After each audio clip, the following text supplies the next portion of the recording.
In the opulent halls of the Hayes estate, where gold-trimmed mirrors reflected hollow smiles, Elena Hayes lived a life scripted by obligation rather than passion. She had married Richard Hayes at his dying mother's insistence, a union forged in pity rather than fire. Richard, heir to a fortune built on steel and secrets, treated her with the detachment of a businessman reviewing ledgers. Their bed was a vast expanse of silk, divided by an invisible chasm. Elena often lay awake, listening to the silence that spoke volumes about their fractured bond. The estate seemed to mock her, its marble floors echoing her footsteps like accusations, its crystal chandeliers casting shadows that danced mockingly on the walls. Elena had come from a modest background, where family dinners were filled with laughter and warmth, not the sterile formality of the Hayes household. She remembered her parents' small home, bustling with siblings and shared stories, starkly contrasting this gilded prison. Richard had chosen her because his mother, Evelyn, had seen a quiet grace that might soften his son's hardened edges in Elena. Evelyn, battling a terminal illness, had pleaded with Richard to settle down before she passed. He obliged, viewing the marriage as a dutiful checkbox rather than a heartfelt commitment.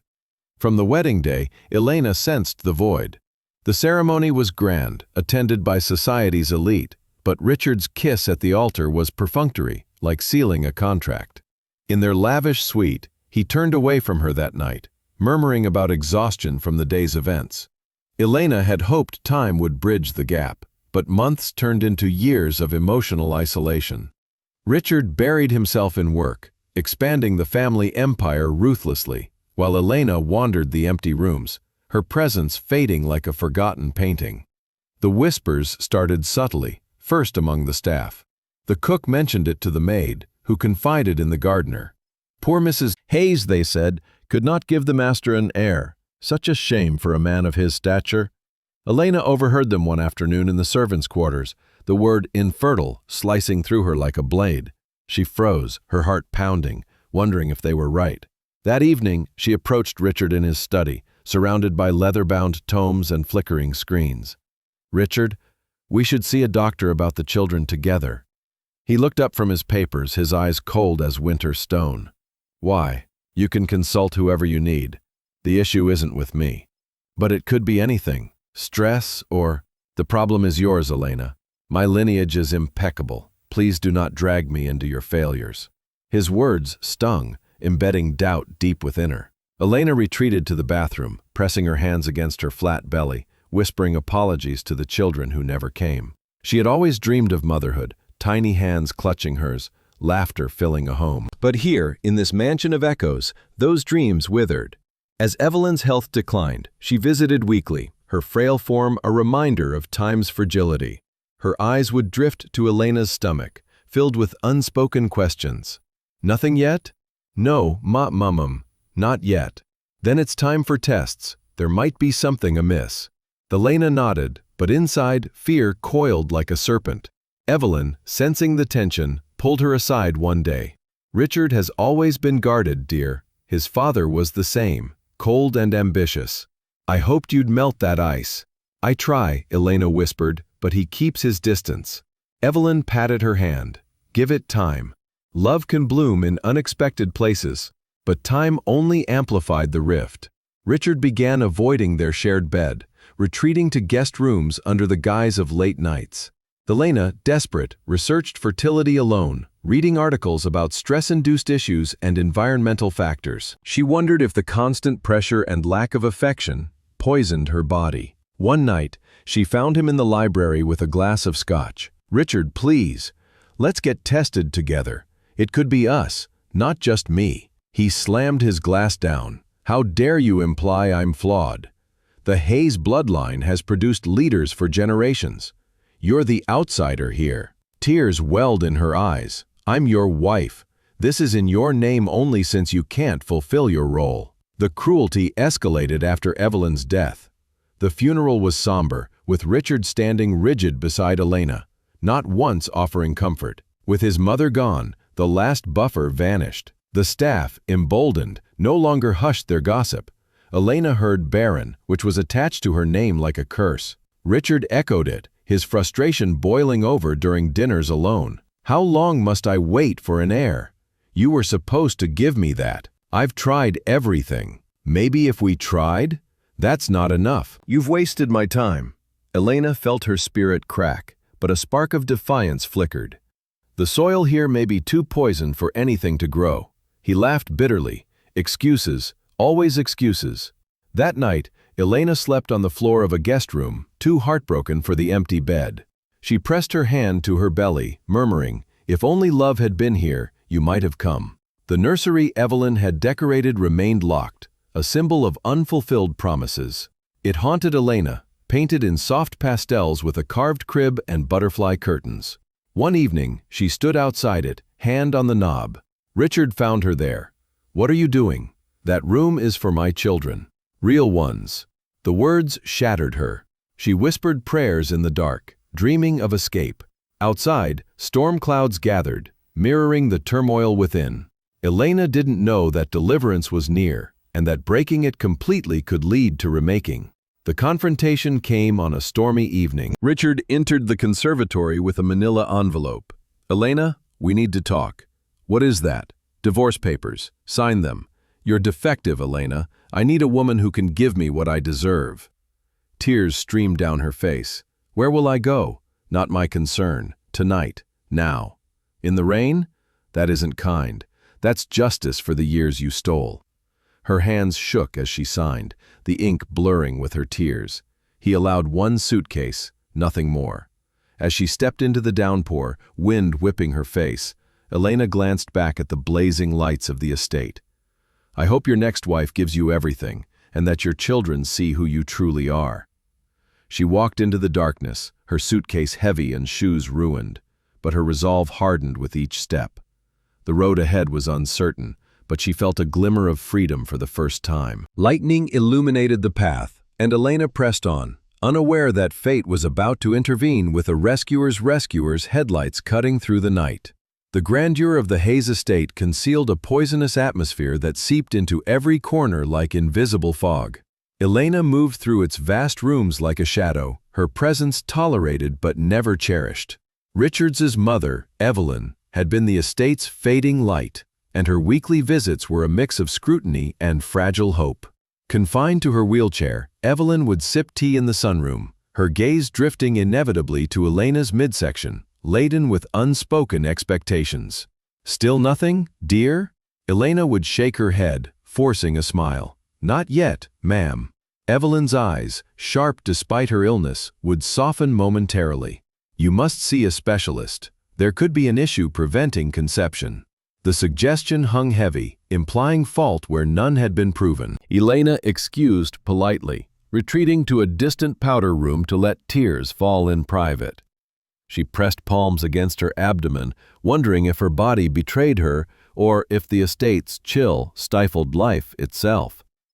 Evelyn had always been kind in her way, but her loyalty lay with the Hayes legacy, a bloodline of industrial titans unbroken for generations. She had orchestrated the marriage, believing Elena's gentle nature might temper Richard's ambition. But now, with death approaching, her concern for an heir grew desperate. Evelyn passed quietly one dawn, her final breath echoing through the mansion like a closing door. The funeral was a spectacle of black attire and murmured condolences, attended by business associates and distant relatives. Richard stood stoic beside Elena, his arm brushing hers without warmth, a physical proximity that masked emotional distance. As the casket lowered, Elena wept for the woman who had been her reluctant ally, the only one who occasionally defended her against the growing tide of judgment. With Evelyn gone, the estate's toxicity intensified, unfiltered and unrelenting. The staff, once discreet, now gossips without restraint. Elena caught fragments in the kitchen corridors. "Poor Master Richard, tied to a wife who can't bear fruit. My sister faced the same. She turned out to be sterile. What a waste for such a fine man." The words sterile and barren became synonymous with her name, whispered in halls she once called home. Elena froze one afternoon, overhearing the housekeeper confide to the driver, "She's defective, and that's what. No wonder the nursery stays locked." Defective. The term lodged in her mind, eroding her confidence like acid. She had no defense, no proof to counter the claims. That evening, she mustered the courage to address Richard over dinner, the long mahogany table stretching between them like a battlefield. "We need to talk about seeing doctors." Together. He sliced into his steak without looking up. "Why together? You handle your concerns. Because marriage is a partnership, it could affect both of us." His fork paused, eyes narrowing. "Are you suggesting I'm at fault? The Hayes men have sired heirs for centuries, flawless stock. I'm not accusing anyone, I'm just exploring options." He set down his utensils with deliberate calm. "The problem isn't mine, Elena. Accept that and fix it." The dismissal crushed her. She pushed food around her plate. Her appetite vanished, while Richard resumed eating as if nothing had occurred. Societal pressures weighed heavily on him, though he never admitted it. In his world of boardrooms and mergers, an heir symbolized continuity, power unchallenged. Friends at galas inquired about children, their questions laced with pity, fueling his resentment. He began echoing the staff's cruelty, his comments sharpening like knives. As rain pattered against windows one night, he turned to her in the dim bedroom light. "How long do you expect me to endure this? No children, no legacy. It's not fair to blame me alone." "Fair? I gave you wealth, status, this life. What have you provided in return?" "Love, support. I've tried to build a home." "Trying isn't conceiving. You've failed your purpose." Purpose. The word reduced her to an object, a vessel expected to produce. Elena felt a fracture in her chest, a deepening crack. "If you showed affection, things might change." "Affection?" he scoffed. "That's not the issue. Admit you're the problem." She couldn't. Instead, she withdrew further, sleeping in guest quarters to escape the emptiness of their shared space. Mornings brought no relief. Richard departed early, leaving notes about meetings, never endearments.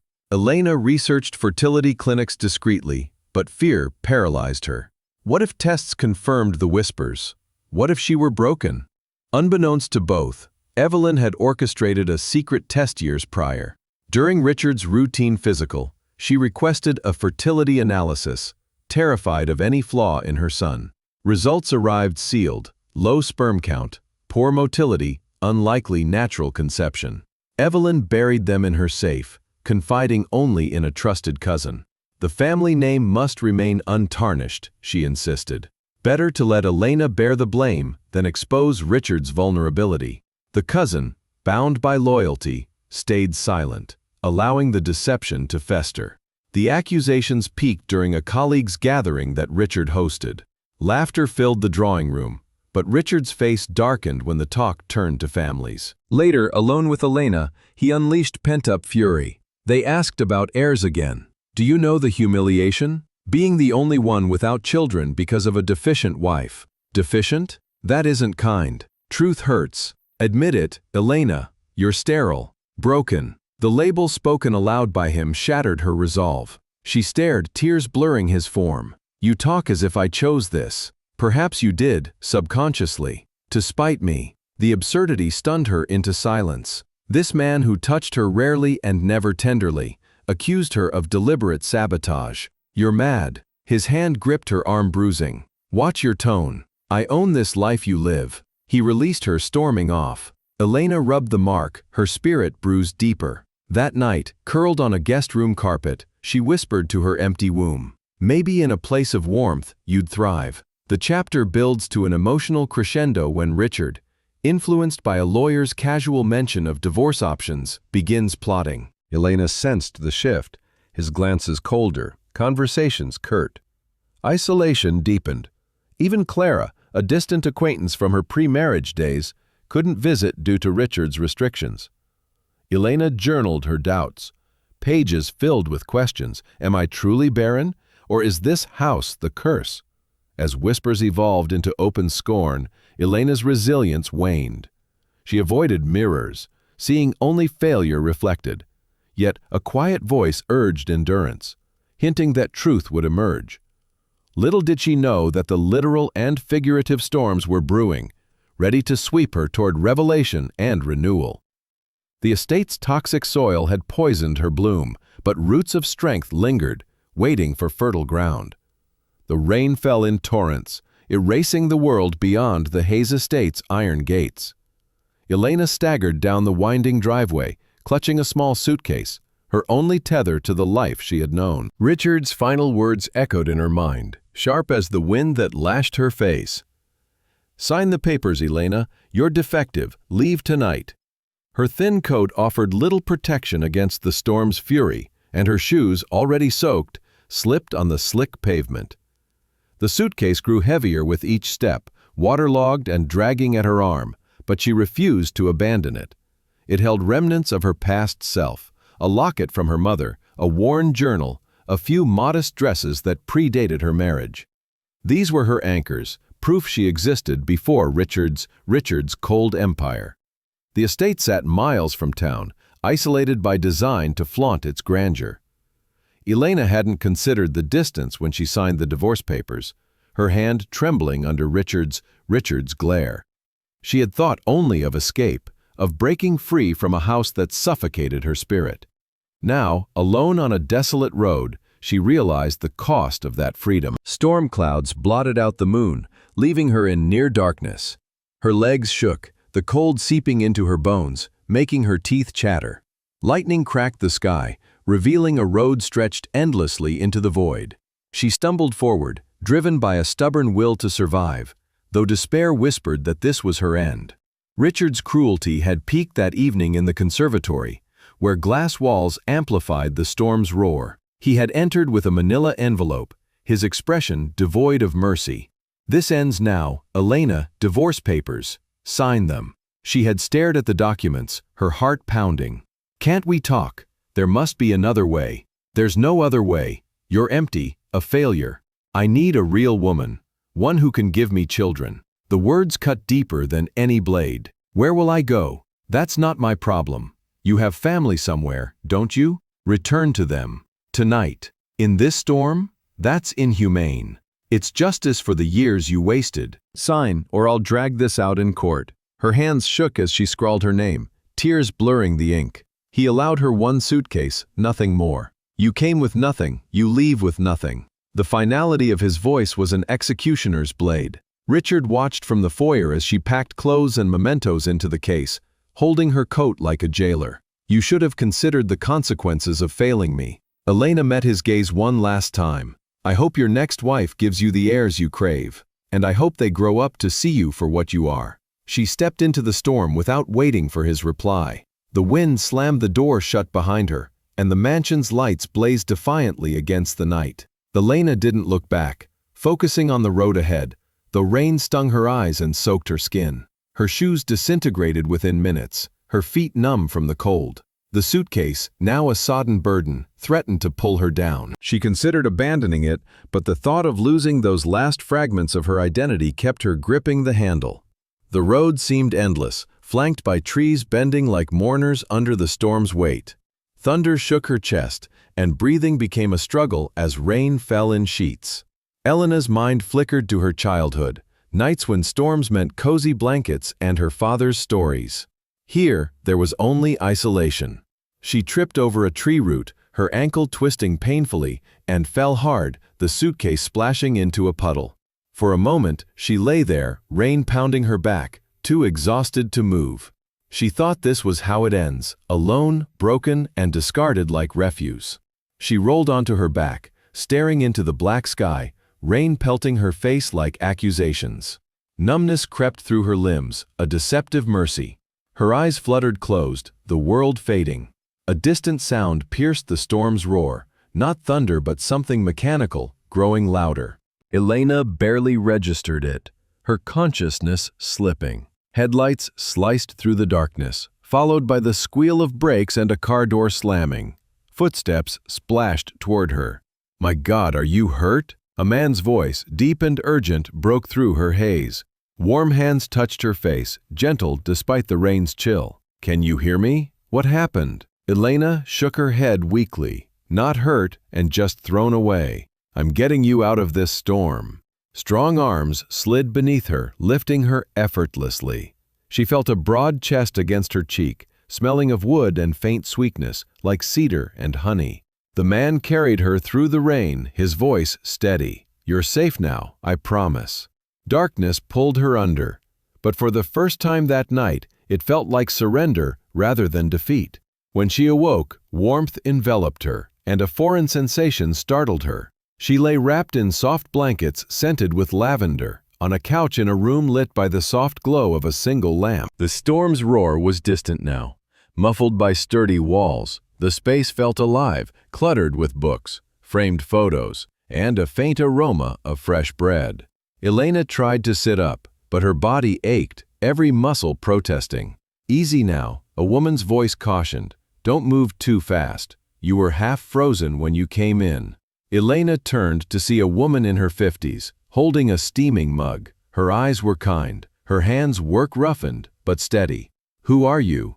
"I'm Clara," the woman said, setting the mug on a nearby table.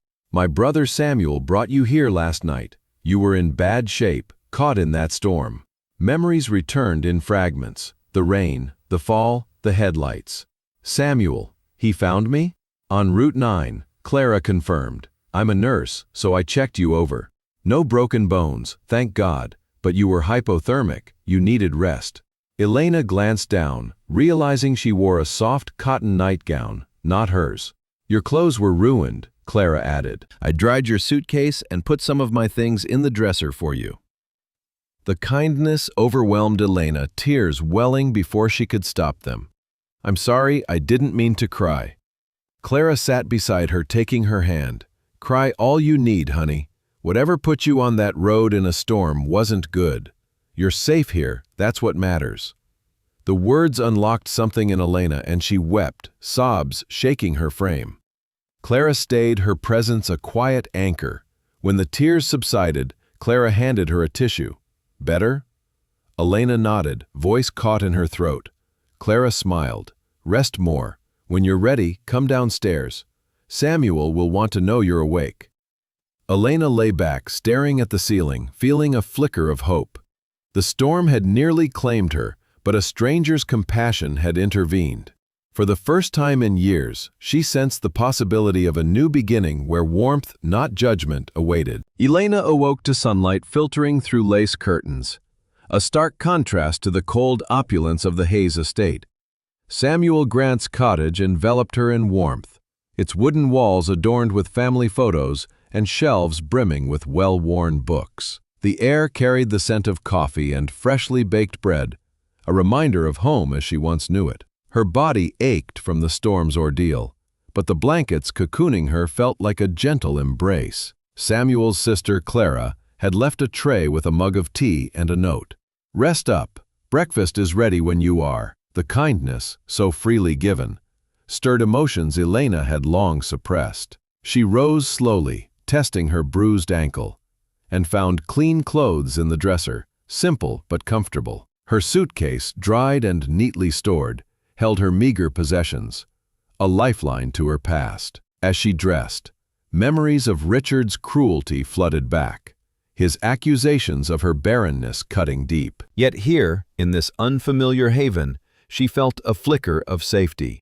Clara appeared at the door, her nurse's gaze assessing. "You look steadier. Hungry?" Elena nodded, following Clara downstairs. The kitchen was a cozy chaos of mismatched mugs and a table scarred with use. Samuel stood at the stove, stirring a pot of oatmeal, his broad shoulders relaxed. He turned, his face breaking into a warm smile. "You're up. Feeling better?" "Much. Thank you for saving me," Elena said, her voice catching. Not everyone would have stopped. Samuel waved off her gratitude. "Couldn't leave you out there. Sit, eat. Oatmeal with apples, my specialty." The meal was simple but nourishing, each bite grounding Elena further. Samuel sat across from her, sipping coffee, calm yet attentive. Clara joined them, her questions gentle but probing. "We don't need your story immediately, but whenever you're ready, we're here." Elena hesitated, the weight of her past pressing down. "My husband threw me out.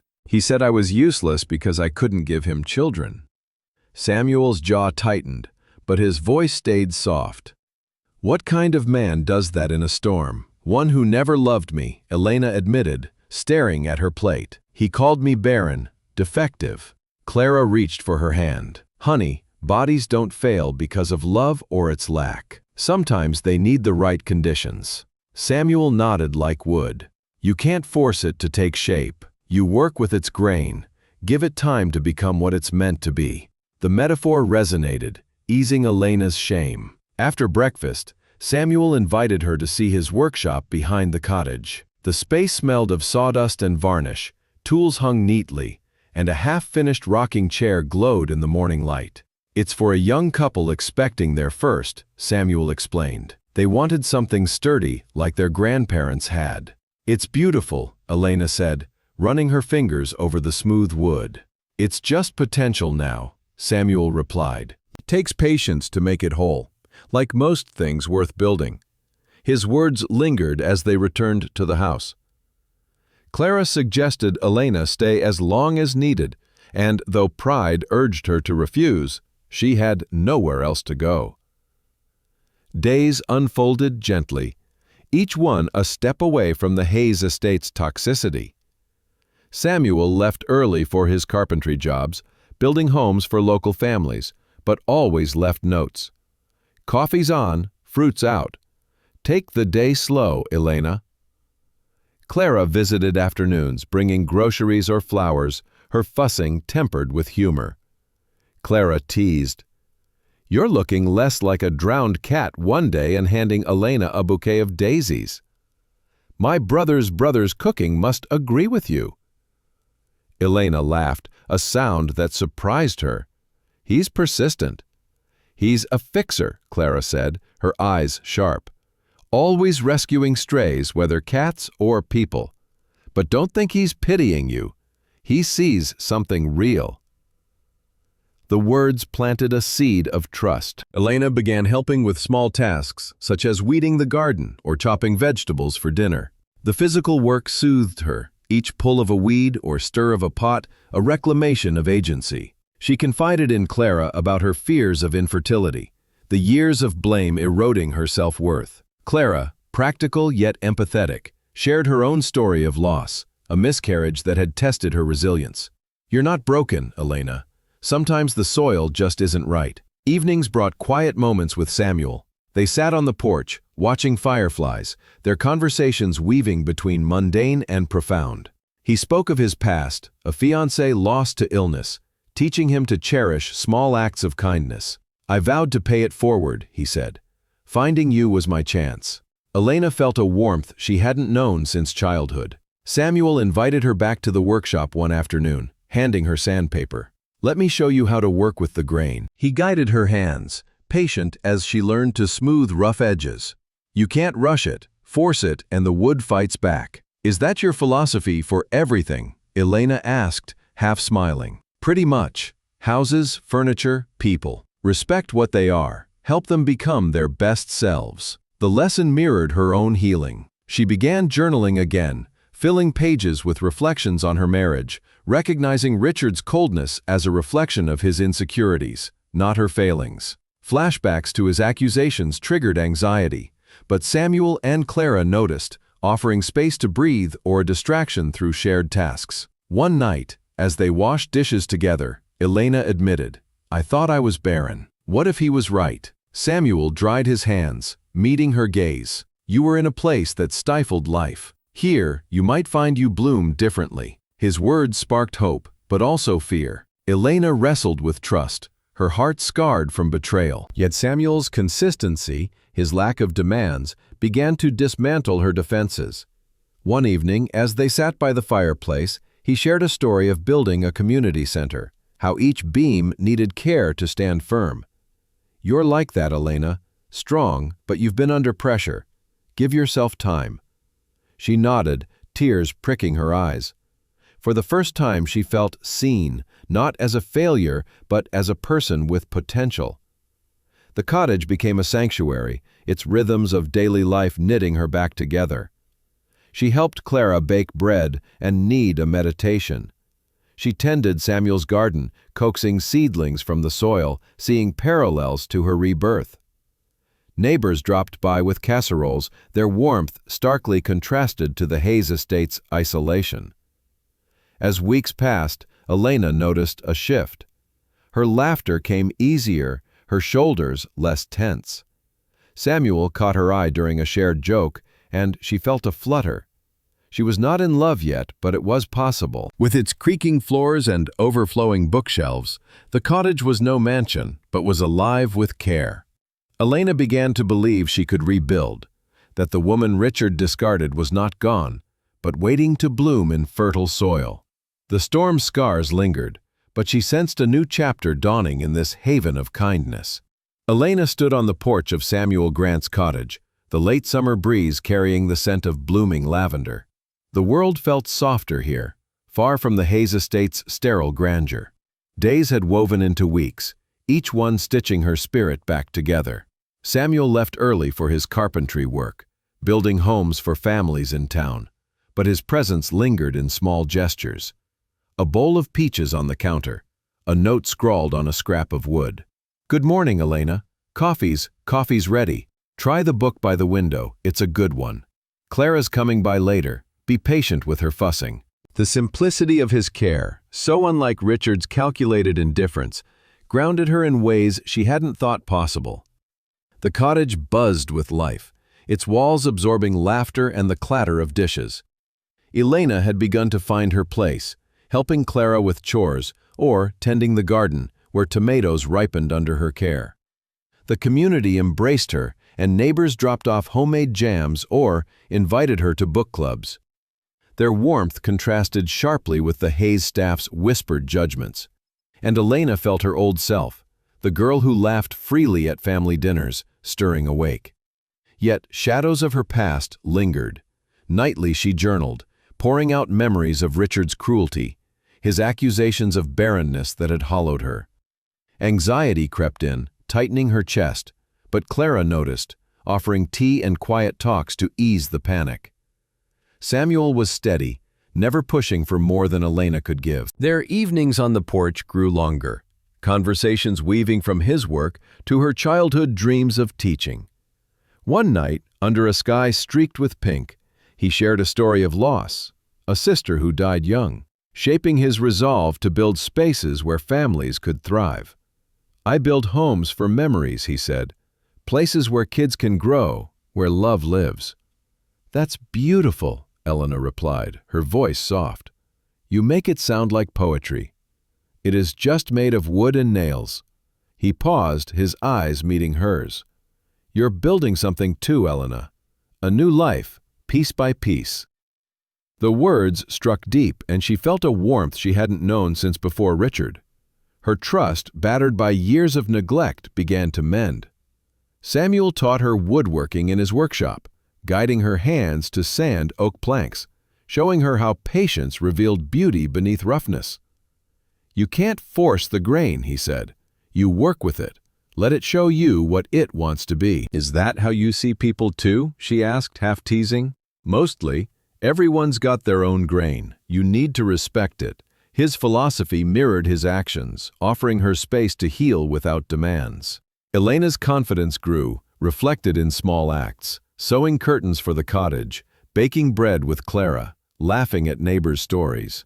But doubts about her body persisted, Richard's words echoing, "You're defective." One evening, as they weeded the garden, she confided in Samuel. "What if he was right? What if I can't have children?" Samuel knelt beside her, brushing dirt from his hands. "That house was poison, Elena. It wasn't you. Bodies know when they're safe, when they're loved." His certainty sparked hope, but also fear. Could love truly change her fate? As summer deepened, their bond grew, marked by accidental touches in the kitchen and shared smiles over coffee. One evening, under a canopy of stars, Samuel took her hand, his calloused fingers gentle. "I need to tell you something. I'm falling in love with you." Elena's breath caught, her instinct to pull away warring with a longing to stay. Richard's proposal had been a transaction, a diamond ring offered with an obligation. Samuel's eyes held no expectation, only truth. "You don't have to say anything," he continued. "I want you to know you've brought light to my life." She squeezed his hand, emotions tangling her words. "You make me feel whole again, not a failure. I didn't think anyone could do that. You were always whole," he said. "You just needed someone to see it." The moment marked a turning point. Elena wasn't ready to confess love, but the possibility bloomed. Days later, Samuel knelt before her on the porch, holding a wooden ring he'd carved, inlaid with tiny daisies, each petal a testament to his care. "Elena, I know you've been hurt. I won't rush you, but I want a life with you, as equals, building a home where your heart can rest. Will you marry me?" Tears streamed down her face, not from pain but from joy. "Yes, Samuel, yes." He slipped the ring onto her finger, its fit was perfect, and pulled her into an embrace that felt like home. Their wedding was simple, held in the backyard, under an oak Samuel had planted years ago. Clara and a few friends stood witness, their cheers mingling with birdsong. Elena's vows were heartfelt. "I promise to grow with you, to fill our home with love I've saved." Samuel's voice was steady. "I promise to build a space where laughter lives, where you're always safe." Their marriage was everything her first had not been. Samuel touched her with reverence, his affection a balm to old wounds. They shared meals, dreams, and quiet nights, their intimacy free of pressure. Elena added touches to the cottage, sewing pillows, planting herbs, making it theirs. Soon, she noticed changes: fatigue, smell sensitivity, and faint nausea at dawn. She dismissed it as stress, but Clara's sharp eyes caught the signs. "Elena, have you been tracking your cycles?" Clara asked one afternoon, chopping carrots. Elena frowned, counting back. "I haven't thought about it. With everything, I stopped keeping track." Clara's smile was knowing. "You should see a doctor, just to be sure." Fear gripped Elena, Richard's words resurfacing. "I can't. He said I was barren. Did you ever see a doctor together?" Clara pressed gently. "Or believe what he told you?" The question stunned her. Richard had refused joint testing, insisting the fault was hers. She'd internalized his verdict without proof. "Let's find out for sure," Clara urged, her voice firm but kind. The doctor's visit loomed like a judgment. Samuel held her hand as they waited, his calm anchoring her nerves. The examination was thorough, followed by an ultrasound. The technician's smile was wide. "You're definitely pregnant, Mrs. Grant, and not with one baby, but 4. Elena's world tilted. 4? Quadruplets? 4 heartbeats, the technician confirmed, turning the screen to show 4 tiny forms. Samuel's eyes glistened, his grip tightening. 4 babies, Elena. We're having 4. Tears spilled as Clara, waiting nearby, laughed through her own tears. The drive home was silent, awe and disbelief mingling. In the cottage, Samuel pulled her close. "You were never barren. You just needed love's soil to bloom." Elena pressed her hand to her belly, feeling the first stirrings of a miracle she'd thought impossible. Proof that her body had waited for safety and love to create life. Elena stood in the nursery Samuel had crafted, her hand resting on her swelling belly, marveling at the life within. The room glowed with soft blues and yellows, its walls adorned with a mural of stars Samuel had painted, each stroke a promise to their unborn children. The ultrasound had revealed 4 tiny heartbeats, quadruplets, a revelation that shattered the lie of her barrenness. The doctor, a kind woman with years of experience, had explained that stress and emotional strain could suppress fertility, and Elena's toxic years with Richard had likely played a role. No physical defect, just a body waiting for safety. Samuel, ever steady, had wept openly at the news, his joy infectious. "You were never broken," he said that night, his voice fierce with love. "Your body knew that place wasn't right. These babies waited for us." Elena clung to his words, a lifeline against the echoes of Richard's cruelty. The pregnancy was daunting, 4 lives growing within her, demanding strength she wasn't sure she possessed. Fatigue set in early, her body straining under the weight of creation. Mornings brought nausea, eased only by Clara's ginger tea and Samuel's gentle humor. He'd tease her about craving pickles with ice cream, fetching them without complaint, his laughter a balm. Elena, in turn, found joy in small moments, like feeling the first flutters of movement, proof of miracles she'd thought impossible. The community rallied around them, transforming the cottage into a support hub. Neighbors brought hand-knitted blankets, casseroles, and stories of their own children, weaving Elena into their fold. With her nurse's instincts, Clara monitored her closely, ensuring rest and nutrition. "We're not taking chances with 4, she'd say, half scolding, half laughing. Elena felt the town's embrace was so different from the Hayes estate's cold isolation, where staff judged and Richard condemned. Here, she was family, not a failure. Samuel carefully expanded the cottage, adding a nursery with rounded corners and sturdy cribs. He carved wooden mobiles, stars and moons swaying gently, each piece infused with love. Elena sewed curtains, her stitches uneven but proud, adding warmth to the space. The physical demands of pregnancy tested her, with backaches and swollen ankles, but Samuel was there, rubbing her feet or reading aloud to distract her. One night, as they lay together, he spoke to her belly, his voice low. "You 4 are already loved. Can't wait to meet you." Elena laughed through tears. "You're going to spoil them." "Good," he grinned. "They deserve it. So do you." The pregnancy wasn't without fear. Elena's past trauma surfaced in quiet moments, nightmares of Richard's voice calling her defective.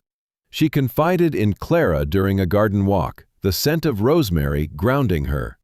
"I'm scared I'll fail them. What if I'm not enough?" Clara squeezed her hand. "You walked away from a man who broke you. You're rebuilding. That's strength enough for 4. Medical visits became routine, each ultrasound a marvel. The doctor warned of risks. Quadruplets were rare and complex, but Elena's health was robust, bolstered by love and support. Clara attended every appointment, her knowledge easing Elena's anxiety. Samuel held her hand, his presence a constant. The technician once chuckled, "These kids are active. They're going to keep you busy." Elena smiled, imagining their personalities. Busy sounds perfect. As her belly grew, so did her confidence. She journaled daily, not of pain, but of hope, sketching names and dreams for her children. The community threw a baby shower, a joyful affair with homemade cakes and children running underfoot. Gifts piled high, practical and heartfelt, diapers, tiny socks, a quilt stitched by the town's older women. Elena felt a pang of gratitude, contrasting this warmth with the Hayes estate's sterile galas. Here, love was currency, not wealth. Labor came early, as expected with multiples. Pain gripped Elena at dawn, contractions fierce and unrelenting. Samuel drove her to the hospital, Clara in the backseat, coaching her breathing. "You've got this," Clara urged. "Bring those babies home." The delivery was a grueling marathon, 12 hours of intensity. Complications arose, one baby's position causing concern, but the medical team was skilled, guiding Elena through with precision. Samuel never left her side, his hand in hers, whispering encouragements. "You're so strong, Elena. You're doing it." Exhaustion blurred time, but determination fueled her. She pushed through pain, fear, and doubt, each effort bringing her closer to her children. Finally, cries filled the room, for distinct voices announcing their arrival. 2 boys, 2 girls, each perfect despite their tiny size. The nurses placed them in her arms, Samuel helping to steady them, and Elena's world shifted. Their faces, wrinkled and new, were miracles she'd been told were impossible. Samuel's tears fell freely. "Look at them, Elena. Look at what you did." "You did this too," she whispered, voice hoarse. "We did." They named their children with care. Aiden, bold and curious. Lucas, thoughtful and calm. Sophia, gentle and wise. Olivia, fierce and vibrant. Each name was a prayer, a testament to their improbable existence. The hospital room became a sanctuary, filled with soft coos and the weight of new life. Clara, beaming, snapped photos, already planning to spoil her nieces and nephews. "You're a warrior," she told Elena, kissing her forehead. Recovery was slow, Elena's body drained but triumphant. Samuel stayed close, changing diapers with clumsy hands, learning alongside her. The hospital staff marveled at the quadruplets, a rare joy in their ward. Back home, the cottage adapted to chaos, cribs crowding the nursery, bottles lining the counter. Neighbors continued their support, dropping off meals or rocking a baby so Elena could rest. She felt the weight of motherhood, exhilarating and overwhelming. But Samuel's partnership made it bearable. One evening, as they sat amidst scattered toys, Elena reflected on her journey. Watching Aiden grasp Samuel's finger, she said these four were never impossible for Samuel. They just needed us to be ready. Samuel pulled her close. They needed you to be free, to be loved. She nodded, tears of gratitude welling. The lie of her barrenness, sown in Richard's toxic soil, had been uprooted. Her body, once stifled, had bloomed in love's embrace. The quadruplets were proof, not just of biology, but of resilience, of a heart that refused to break completely. Elena looked at her family, the cottage alive with their presence, and knew this was only the beginning. Her past was a shadow, fading against the light of her new life, where love nurtured miracles beyond imagining. While Elena bloomed in the warmth of Samuel's cottage, Richard Hayes found himself trapped in a cage of his own making. His second marriage, to Sophia Vance, was a calculated alliance, born from a desire to erase Elena's failure and secure the heir he believed was his due. Sophia, a social media influencer with a knack for turning moments into viral content, had entered his life at a charity gala, her laughter cutting through the room like a spotlight. She was everything Elena was not: bold, glamorous, and unapologetically ambitious. Dazzled by her polished exterior, Richard saw her as the solution to his tarnished legacy. Their courtship was swift, a whirlwind of photo ops and society page headlines, culminating in a wedding that screamed extravagance but lacked soul. Sophia moved into the Hayes estate like a conqueror, redecorating with garish colors and modern art that clashed with the mansion's elegance. The soft neutrals Elena had chosen were replaced with gold accents and bold patterns, each change a statement of Sophia's dominance. She hired photographers, led by a charismatic young man named Damien, to document her life in the estate, curating a social media presence that drew thousands of followers. Every post was staged, from breakfasts she barely ate to parties she hosted for clout. The reality was starkly different. The mansion felt like a showroom, not a home, its rooms echoing superficially. Richard, buried in work to maintain the wealth Sophia spent freely, came home to a wife more interested in her phone than in him. "Do you have to work late again?" She'd pout, scrolling through comments. "There's a gallery opening tonight. I need you there for photos." "I have meetings tomorrow," he'd reply, exhaustion creeping into his voice. "I can't stay out." "You're so dull," she'd snap, her words sharp but veiled in a laugh. "This is why I should have picked someone with more spark." The barb stung, revealing the transactional nature of their bond. Sophia had married for the Hayes name and fortune, while Richard sought a trophy wife to produce the children Elena couldn't. Neither found what they wanted. Sophia's spending was relentless, bills piling up for designer clothes, spa retreats, and photography sessions that seemed to multiply. When Richard suggested a budget, she laughed. "We're rich, darling. Don't be tacky. We're rich because I work for it," he countered. "We need to manage resources." "Manage them yourself," she retorted. "I'm not living like a pauper." The tension grew, mirrored by the mansion's increasing chaos. Sophia hosted lavish events, filling the house with strangers who posed for her posts. Richard retreated to his study, avoiding the noise, but the emptiness followed him. He passed the nursery Elena had once lingered outside, its door still locked,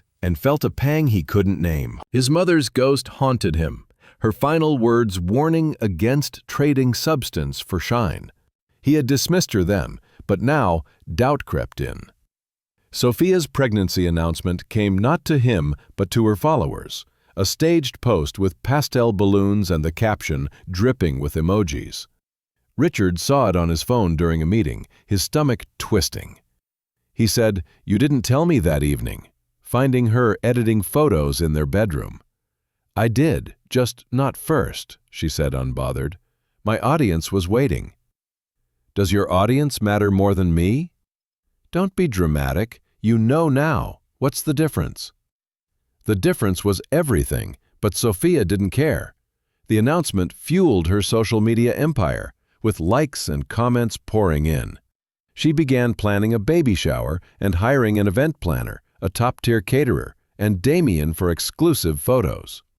Every detail was crafted for virality, not intimacy. Richard played his role, smiling for the cameras, but felt like a prop in her performance. He noticed her lingering glances at Damien and how she touched his arm during shoots, but pushed the suspicion aside as paranoia.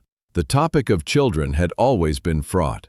Early in their marriage, Sophia deflected. "I'm not ready to ruin my figure," she'd say, waving off Richard's hints. Now, her sudden pregnancy raised questions he couldn't ignore. Was it convenience or something else? He recalled his mother's secrecy, rumors of hidden tests surfacing among relatives after her death. A cousin had let slip that Evelyn had Richard tested for fertility during a routine physical, results locked away to protect the family name. The possibility gnawed at him, but he buried it, unwilling to face the truth. Sophia's photography sessions with Damien grew frequent, often when Richard was away. He'd return to find them in the drawing room, Sophia draped over furniture, Damien's camera clicking. "Is this necessary?" Richard asked once, his tone sharp. "It's my career," she snapped. "You wouldn't understand." Damien packed up quickly, avoiding Richard's gaze. The air felt charged, Sophia's smiles to the photographer too familiar. Richard's colleagues began asking pointed questions at dinners. "When's the air coming, Hayes? Time's ticking." The pressure, once directed at Elena, now turned on him, amplifying his unease. One night, alone in his study, Richard opened a bottle of scotch and stared at the nursery door. What if Elena had been right? What if the problem was never hers? The thought was poison, spreading doubt through his carefully constructed world. He had divorced her for failing to produce, yet here he was, in another childless marriage. Or so he thought until Sophia's post. If she were pregnant and he was the issue, whose child was it? Sophia's baby shower planning consumed her, a spectacle to cement her status. She obsessed over details, imported roses, custom linens, a cake designed for photos, not taste. One evening, she dropped a bombshell. "I'm inviting Elena." Richard froze. "Why?" "It'll be iconic," she said, her smile sharp. "The barren ex-wife watching the fertile new one. My followers will love it. That's vicious. It's smart. She's probably moved on. It'll be fine." Richard should have refused to protect Elena from this cruelty, but a dark part wanted her to see his new life and feel the sting of his success. He agreed, ignoring the twist in his gut. The invitation went out, and a gilded card was sent to an address he barely remembered. Sophia's excitement grew as the event neared, but Richard felt only dread, sensing the stage was set for a reckoning he couldn't predict. Once a symbol of his power, the mansion now felt like a gilded cage, its walls closing in as truths he'd buried began to surface. Sophia Vance's baby shower was a meticulously orchestrated spectacle, designed to dominate social media and cement her status among the elite. The Hayes estate transformed into a pastel paradise, with blush roses flown in from Paris, and gold-dusted macarons arranged in towering displays. Every detail, from the custom linen napkins to the string quartet, was curated for maximum impact. Sophia oversaw it all, radiant in a flowing gown, her phone never far, snapping candid shots for her followers. She had hired Damien, her favored photographer, to capture every moment, his lens trained on her as she posed with calculated grace. The event was less about the baby and more about her brand, a performance to outshine any rival. Despite his forced smiles, Richard stood at her side, playing the proud husband. Guests arrived in designer attire, their compliments laced with envy, each vying for the perfect photo angle. Sophia thrived in the spotlight, her laughter ringing false to Richard's ears. He noticed her frequent glances at Damien, how she adjusted her hair when he aimed his camera, and her hand lingering on his arm when giving instructions. "He's just a photographer," Richard told himself, pushing down the unease that had grown since her pregnancy announcement. The post, shared with thousands before him, still stung, a public declaration that relegated him to an afterthought. Sophia's decision to invite Elena was calculated, pitched over dinner weeks ago. "It'll be dramatic," she'd said, her eyes gleaming. "Your ex, the barren one, is watching me celebrate what she couldn't give you. Content gold." "It's cruel," Richard had protested, but weakly. A vindictive part of him, still bruised by Elena's perceived failure, wanted her to see his new life, to feel the weight of his success. He'd agreed, sending the invitation to an address Clara had once provided. As guests mingled and cameras flashed, he felt a nod of dread. Sophia checked her phone obsessively, monitoring likes and comments, hissing at Richard to smile more. "You look miserable. This is my day." He adjusted his expression, but his mind wandered to the nursery, which had been locked since Elena's departure, its pastel walls a silent rebuke. What if he had been wrong?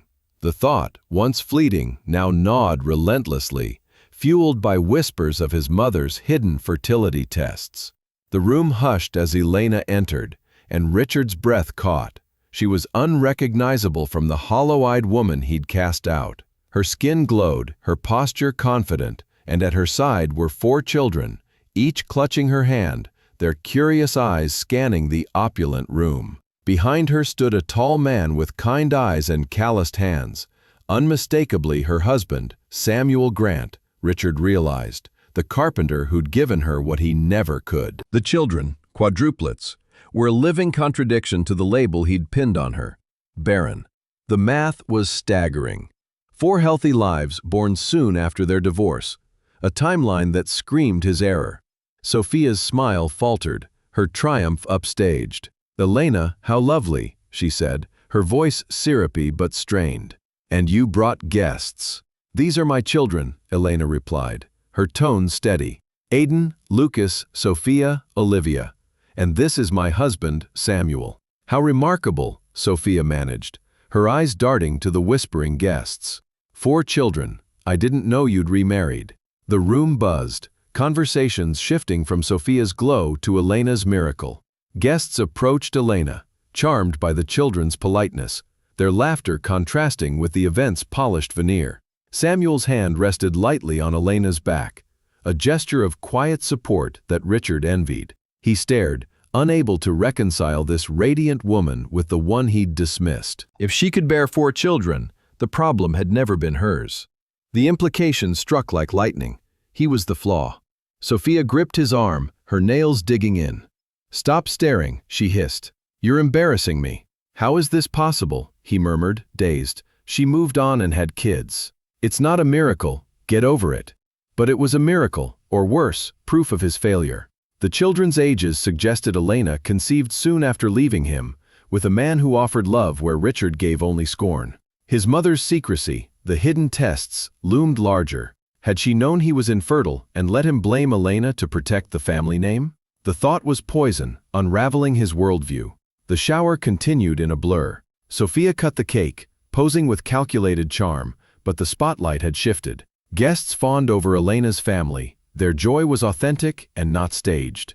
Richard drifted to the edge of the room, his role as host forgotten. Elena approached him during a lull, her children playing nearby with Samuel watching. "Hello, Richard." His throat tightened. "Elena, your children are beautiful. Thank you. They're my everything. I didn't know you'd remarried." "There's much you never knew," she said, her voice calm but pointed. "You never tried to learn. How old are they?" He needed to know, to confirm the damning timeline. "I got pregnant soon after our divorce. Samuel and I married first, of course." The words landed like blows. She'd been with him for years, childless, yet she'd created 4 lives in months with Samuel. "We never saw doctors together," she continued. "You insisted I was the problem and refused to consider otherwise. I thought," he stammered, unable to finish. "You thought what you wanted to believe. Bodies know when they're not safe, Richard. Love matters more than you understand." One of her daughters, Olivia, tugged her hand. "Mama, this place is too shiny." "Can we go home?" "Soon, sweetheart," Elena said, smiling. She looked at Richard one last time. "Congratulations on your child. I hope this marriage brings you peace." She rejoined her family, their unity starkly contrasted to the artifice around them. Sophia's anger was palpable as she pulled him aside. "She ruined my event. Everyone's talking about her, not me." "You invited her," Richard said, his voice hollow. "I thought she'd be broken, alone, not this." The admission revealed Sophia's cruelty, mirroring his own. Richard retreated to his study, the noise of the party fading. He stared at the locked nursery door, the weight of his mistakes crushing. Elena's children were proof he'd destroyed a woman who could have given him everything if only he'd been capable. Sophia's pregnancy, once a beacon, now sparked doubt. Whose child was it? The question festered, setting the stage for a confrontation unraveling his gilded world. The baby shower's pastel glow faded, leaving Richard Hayes alone in his study, the Hayes estate's silence louder than ever. Sophia's triumph had crumbled under Elena's radiant arrival with her quadruplets, a living rebuke to the lie Richard had lived.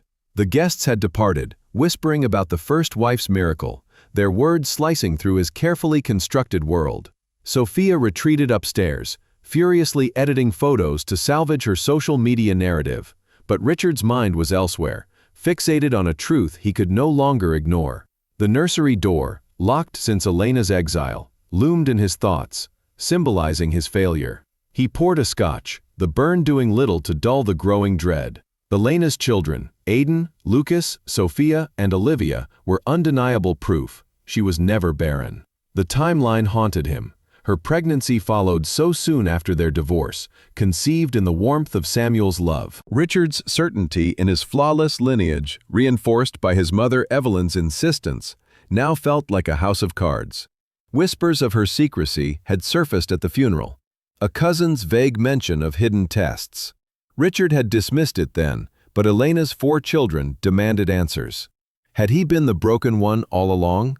He contacted his mother's old physician, a man now retired but reachable through family connections. After several calls, Richard secured access to medical files from his marriage to Elena, buried in Evelyn's private records. The documents arrived by courier, and he spread them across his desk like evidence at a trial. Elena's tests were clear, no fertility issues noted, but a second file, marked with his name, stopped his breath. Results from a physical he'd thought routine, ordered by Evelyn without his knowledge. Severely low sperm count, poor motility, natural conception highly unlikely. The clinical words burned, confirming his infertility, a truth his mother had concealed to protect the Hayes name. Richard's hands trembled as he dialed the doctor. "Why wasn't I told?" "Your mother requested the tests be discreet," the doctor replied, voice heavy. "She met with me privately and insisted the family reputation couldn't bear the truth. I assumed she'd discussed it with you. I'm sorry." Richard hung up, rage and grief colliding. Evelyn had let him blame Elena and had watched him destroy a woman for a lie she'd buried. His arrogance had fueled it, never questioning his own perfection. With its marble and chandeliers, the estate felt like a mausoleum, entombing his mistakes. But a darker question emerged. If he was infertile, whose child did Sophia carry? Her sudden pregnancy announced to followers before him.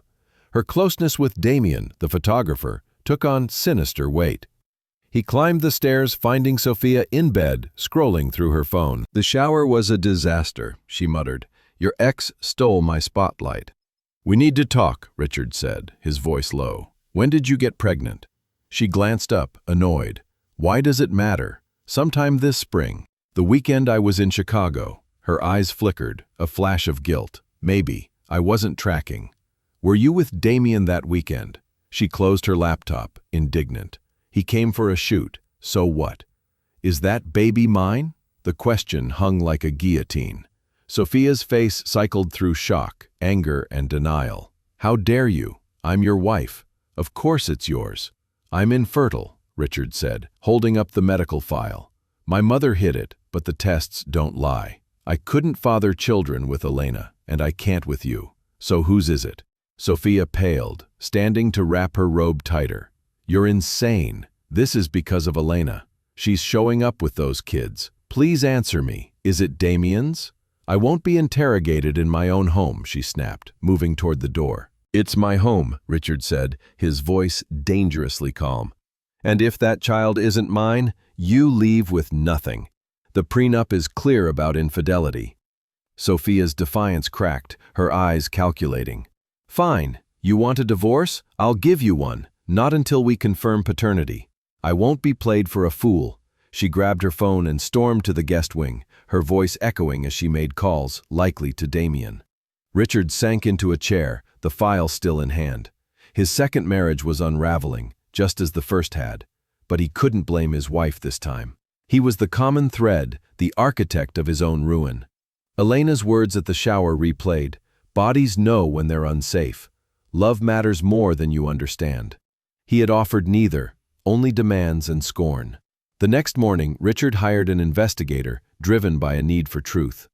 The report arrived swiftly, its contents damning. Photos showed Sophia and Damien at hotels. Their body language was intimate. Receipts detailed dinners when Richard was away, and text messages reveal plans to pass the child off as his. One message seared into his mind: he'll never know. The baby gets his name, his money. We need to be careful. The betrayal was complete. Sophia had married him for wealth, and her pregnancy was a calculated move to secure it. Richard had called Elena barren while he was the infertile one, had divorced her for failing to give what he couldn't provide. Now, he was bound to a woman who saw him as a bank, not a partner. The irony was suffocating. He confronted Sophia in the dining room. The investigator's report spread before him. "Explain this." She scanned the pages, her face paling. "You spied on me. You cheated. The baby's Damien. You planned to deceive me." Sophia's mask slipped, her voice cold. "You married me for a trophy. I married you for security. We both used each other. But you're worse, Richard. You destroyed Elena for nothing, blaming her for your own flaw." The truth stung. Her words mirrored his guilt. "I didn't know," he said, but it sounded hollow. "You didn't want to know," she retorted. "You're a coward, hiding behind your name." She packed that day, leaving for Damien's apartment, her social media posts spinning a tale of empowerment. Richard sat alone, the mansion's opulence mocking him. Society turned, whispers of his infertility spreading like wildfire. Colleagues distanced themselves, their respect replaced by pity. He thought of Elena, her children's laughter, Samuel's love, a life he could have had if he'd been different. The realization crushed him. He had traded substance for illusion, love for status, and now stood in a gilded cage of his own making, with nothing but regret to fill it. The Hayes estate loomed emptier than ever, its marble halls echoing with the weight of Richard's unraveling life. Sophia's departure left a void, her betrayal confirmed by the investigators' damning evidence. The divorce papers were filed with clinical precision, and society, once his ally, turned vicious. Whispers of his infertility spread through elite circles, fueled by Sophia's parting shots on social media, her posts veiled but pointed. 2 failed marriages. He must be the problem. The man who called his first wife barren is barren himself. The irony stung. A public humiliation mirrored the private shame he'd inflicted on Elena. Richard buried himself in work, but the boardroom offered no refuge. Colleagues who once courted his favor now avoided his gaze, their respect eroded by gossip. Evelyn, the family name fiercely protected by his mother, was now a punchline. Relatives admitted, in hushed confessions, that they'd known of her deception, the hidden fertility tests that shielded Richard's flaw to preserve the Hayes legacy. "They let me destroy an innocent woman," he told a cousin, voice raw. "To protect what? A lie?" "We thought we were protecting you," she replied weakly. "Your mother believed the truth would ruin the family. It ruined me," he said, walking away. Once a symbol of triumph, the mansion felt like a prison, its opulence meaningless without connection. The breaking point came at a family dinner, hosted by his brother to feign unity. The table was laden with fine china, but the air was thick with judgment.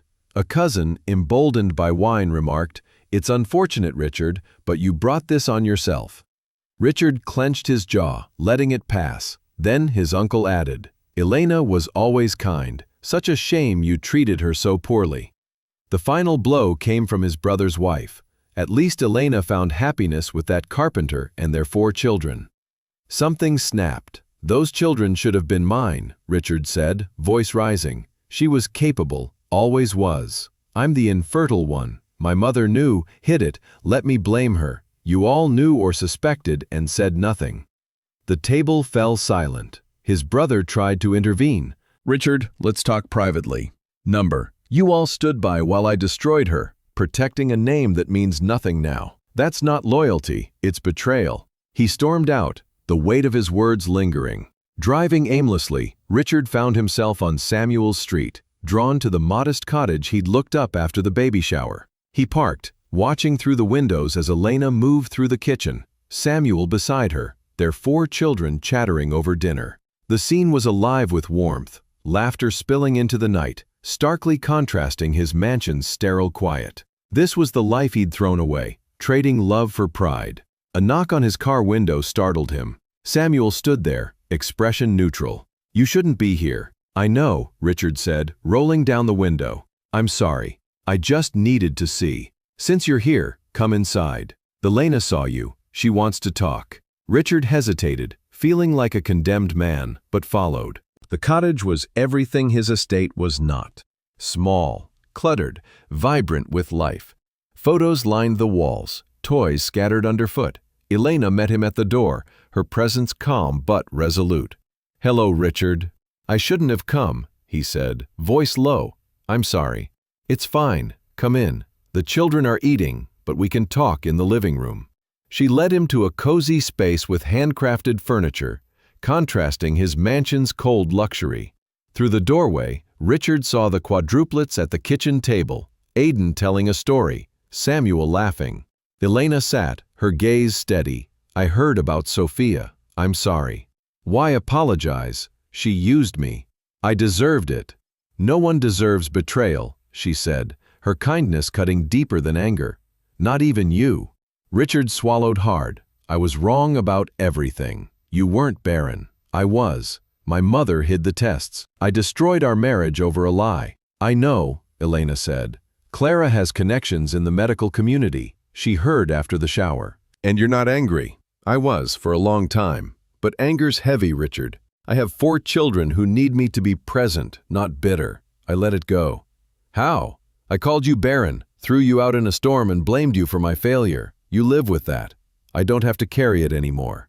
Elena's voice was firm, free of malice. "Those children came from love, from a home built on respect. They wouldn't have come from our marriage, even if you'd been fertile. It was poisoned from the start." "I poisoned it," he admitted, tears burning. "I'm sorry. It's too late, but I need you to know." "I hear you. I've forgiven you. Go home, Richard. Find a way to forgive yourself." One of the boys, Lucas, ran in, pausing at the sight of Richard. "Mama, who's this?" "Someone I used to know," Elena said, ruffling his hair. "He's leaving soon." Samuel appeared, his presence signaling the end of the conversation. Elena walked Richard to the door. "Your children, your life, it's beautiful," he said, voice breaking. "Yes," she agreed, "it is." She closed the door gently, and Richard stood in the darkness, staring at the glowing cottage. He returned to his car, the weight of his mistakes suffocating. Elena had rebuilt from the ruins he'd left, while he remained trapped in a cycle of his own making. The drive back to the estate was silent, the mansion's lights cold against the night. Richard sat in his study, days later, the medical files still spread across his desk. He traced the words that condemned him. Infertile, a truth he'd never suspected. His mother's deception, his family's silence, and his arrogance conspired to destroy a woman who deserved better. Sophia's betrayal was merely the final act in a play he'd scripted himself. He thought of Elena's children, their laughter a testament to love's power, and knew he'd traded that for a hollow empire. The phone rang, his lawyer's voice cutting through. "The divorce is finalized," Sophia signed without contest. "You're free." Free, the word mocked him. Free to live in a mansion that held no warmth. Free to face a society that scorned him. Free to regret the life he could have had. Richard looked around, the chandeliers gleaming, the walls lined with art, all worthless without love. Elena's forgiveness was a gift he didn't deserve, and the realization broke him. He had lost not just 2 wives, but himself. And the echoes of that regret would linger long after the lights of his gilded cage dimmed. The courthouse steps gleamed under the midday sun, starkly contrasting the storm that had once cast Elena out. Richard Hayes stood alone, clutching divorce papers that severed his bond with Sophia, their ink a final marker of his second failure. The proceedings had been swift, Sophia's signature uncontested, her departure to Damien's side a public spectacle that fueled gossip. Whispers of Richard's infertility and Sophia's infidelity had spread through the town's elite, turning his once revered name into a cautionary tale. He felt the weight of onlookers' eyes, their phones discreetly capturing the man who'd fallen from grace. Then, fate delivered its final twist. Alina appeared, descending the steps with Samuel and their 4 children, Aiden, Lucas, Sophia, and Olivia, their laughter cutting through the murmurs. Alina's presence was magnetic, her confidence a far cry from the broken woman Richard had discarded. She wore a simple dress, her wooden ring glinting, a symbol of love crafted by Samuel's hands. The children clustered around her, their energy infectious, drawing smiles from passers-by. Samuel walked a step behind, his steady gaze offering her strength. They were there for a routine legal matter, perhaps a property deed for their expanding cottage. But to Richard, it felt orchestrated, a public stage for his reckoning. The crowd sensed it too, their whispers growing as phones emerged, capturing the unfolding drama. Richard froze, the papers in his hand trembling. Elena spotted him, her expression calm but resolute. She murmured to Samuel, who nodded, keeping the children occupied as she approached. "Richard," she said, her voice clear, carrying to the onlookers. "I heard your divorce was finalized. I need to say something before we leave." He braced himself, expecting anger, but her eyes held only clarity.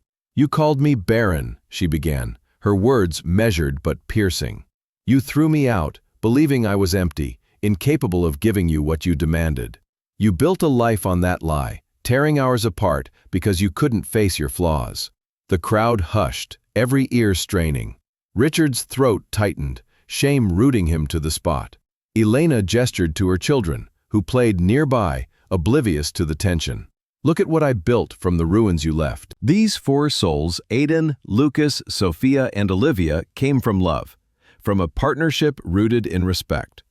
They prove you were wrong, not just about me, but also about what makes a family. Richard's gaze flicked to the children, their joy contrasting with his emptiness. Elena continued, her voice steady. "You thought fertility was about bodies, about your perfect lineage. But it's about souls, about nurturing what you claim to want. You planted only deserts, Richard, and called me barren. You demanded performance, not partnership, and now you stand alone in the world you created." The words landed like blows, each one stripping away his defenses. The crowd's silence was deafening, their phones now openly recording. But Elena focused on him. She said, softer now, almost pitying, "I'm not here to shame you. I'm here to close a chapter. Your lie shaped my pain, but it also led me to this life, to Samuel, to my children, to a home where love grows. You didn't break me. You freed me to bloom." Olivia tugged at Elena's hand, her small voice breaking the tension. "Mama, can we get ice cream now? This place is boring." Elena smiled, kneeling to kiss her forehead. "Soon, sweetheart." She stood, meeting Richard's eyes one last time. "You told me I was defective, but the defect was in your heart, not my body. That's something no wealth can fix. I hope you find a way to heal, because I have." She turned, taking Samuel's hand, the children clustering around them as they descended the steps. Their laughter floated back, a melody of joy that pierced Richard's chest. The crowd erupted into murmurs, their judgment palpable. Phones captured his solitude, the once powerful man reduced to a figure of pity. He clutched the divorce papers, their weight insignificant compared to the truth Elena had laid bare. She hadn't just survived his cruelty, she'd transcended it, building a life that radiated what he lacked: love, connection, purpose. Richard stood frozen, the steps stretching endlessly below him. He saw his life clearly now, a series of choices driven by arrogance and fear. He'd married Elena for his mother's approval, discarded her for a lie, then chosen Sophia for her shine, only to be betrayed again. The common thread was his inability to nurture and his obsession with appearances over substance. Elena's words echoed, "Fertility is about souls." He had none to offer, only a mansion full of hollow treasures. The onlookers dispersed, their videos destined for social media, cementing his fall. Richard thought of the nursery, its pastel walls untouched since Elena's departure, a shrine to his mistakes. He'd blamed her, never questioning his capacity, blinded by a legacy his mother protected at the cost of truth. Evelyn's deception, his family's silence, and pride had all conspired to leave him alone on these steps, with nothing but regret. Elena's family disappeared around a corner, their voices fading. Richard imagined them returning to their cottage, a home alive with laughter, where Samuel might carve a new toy or Elena read to the children. That life could have been his if he'd loved her and faced his flaws. Instead, he'd built a cage of wealth and status, locking himself inside. The papers in his hand felt like ash, proof of another failure, another loss. He descended the steps slowly, each one a reminder of what he'd squandered. The town buzzed around him, indifferent to his collapse. Richard knew this moment would define him, not as the heir to an empire, but as the man who'd lost everything that mattered. Elena's forgiveness, strength, and family were mirrors reflecting his emptiness. He had called her barren, but it was his heart that was sterile, incapable of nurturing the love he'd claimed to want. As he reached the street, the weight of that truth settled, a burden he'd carry alone. Knowing the world he'd built was a gilded shell, crumbling under the light of Elena's radiant truth. Years had passed since the courthouse reckoning, and Elena Grant's life had blossomed into a tapestry of joy. The cottage she shared with Samuel had grown, its walls expanded to cradle their family of 6. Aiden, Lucas, Sophia, and Olivia were now spirited toddlers, their laughter filling every corner. The nursery, once a dream, was a chaotic haven of cribs, star-strewn curtains, and toys scattered like confetti. Elena stood in the doorway, watching her children play, their personalities distinct yet woven together. Aiden led with bold ideas, Lucas observed with quiet curiosity, Sophia soothed disputes with gentle words, and Olivia tackled every challenge with fearless glee. This was her miracle, proof that love could nurture life where toxicity had failed. The cottage buzzed with life, its wooden beams carved with care by Samuel's hands. He'd added a playroom with soft edges and a reading nook where Elena read bedtime stories, her voice bringing tales of dragons and heroes to life. The community remained their backbone, neighbors dropping by with fresh pies or babysitting offers. Clara, now a doting aunt, taught the children to plant carrots in the garden, laughing as they smeared dirt on their faces. Once a shadow in the Hayes estate, Elena moved confidently, her stretch marks and tired eyes badges of a life fully lived.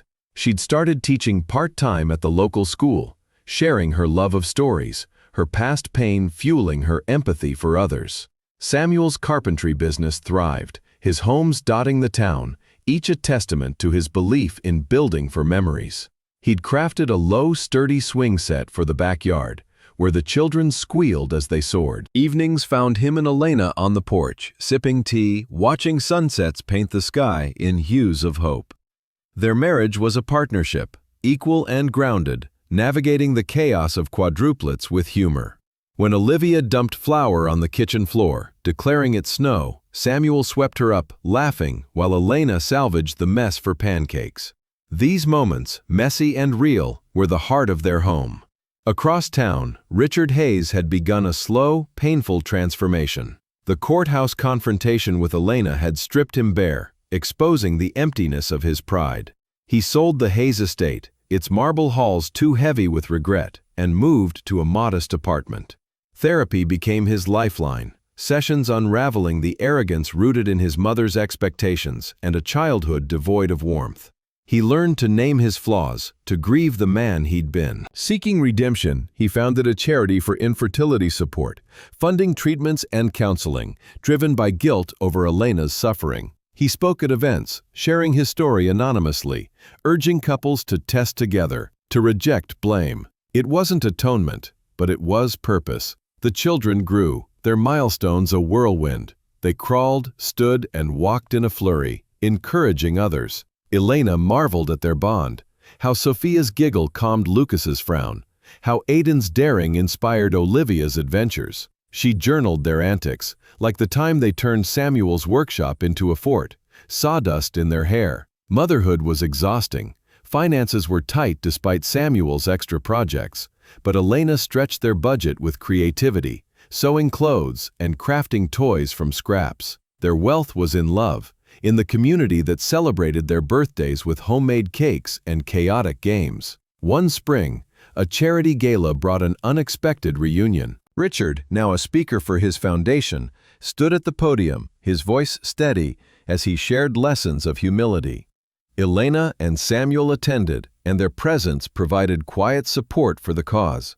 The children, left with Clara, were likely plotting new mischief. Richard spotted Elena in the crowd, her smile warm, Samuel's hand in hers. After his speech, he approached, heart pounding.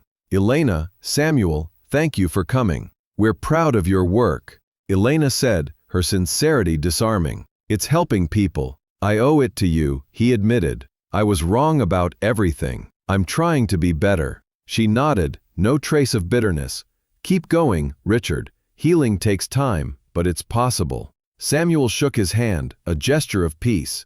"You're doing well. That matters." Richard watched them leave, their ease a reminder of what he'd lost. But for the first time, he felt a flicker of hope, not for reconciliation, but for his own growth. He'd never have Elena's life, but he could build one worth living. Elena tucked the children into bed at the cottage, their small bodies warm against hers as she read a final story. Samuel joined, his deep voice adding silly voices that sparked giggles. As the children drifted off, Elena whispered, "We made this." Samuel replied, kissing her forehead, "The best thing I've ever built." The town continued to embrace them. The local paper ran a feature on the quadruplets, calling them the town's miracle, their photo a beacon of joy. Strangers sent gifts, a testament to the community's heart. Elena reflected on her journey, from the Hayes estate's cold halls to this vibrant home. She'd once believed herself barren, broken by Richard's lies. But love had proven otherwise. Her children were proof of fertility, resilience, and a soul blooming in fertile soil. Watching the children chase fireflies one afternoon, Elena felt peace so complete it brought tears. Samuel wrapped his arms around her. "What's on your mind?" "That every pain was worth it," she said. "It led me here, to them, to you. I'm the luckiest woman alive." "You saved yourself," he said. "I just gave you a place to do it." She leaned into him, their children's laughter ringing. The pain of her past, the storm that nearly claimed her, had forged this life. Richard's cruelty had been a catalyst, pushing her toward a love that nurtured miracles. The cottage, alive with their family's chaos, was no mansion, but it was everything.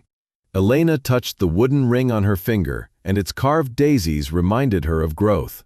She had transcended her past, surviving and thriving, her heart fertile with love. As night fell, the stars mirrored the mural in the nursery, a constellation of hope. Elena knew her story wasn't just hers, it was a lesson for others, that love could heal what cruelty broke. That fertility was of the soul, not just the body. The children slept, their dreams safe in a home built by hands and hearts. And once deemed empty, Elena stood as proof that a garden of eternal blooms could rise from the ashes of a poisoned past.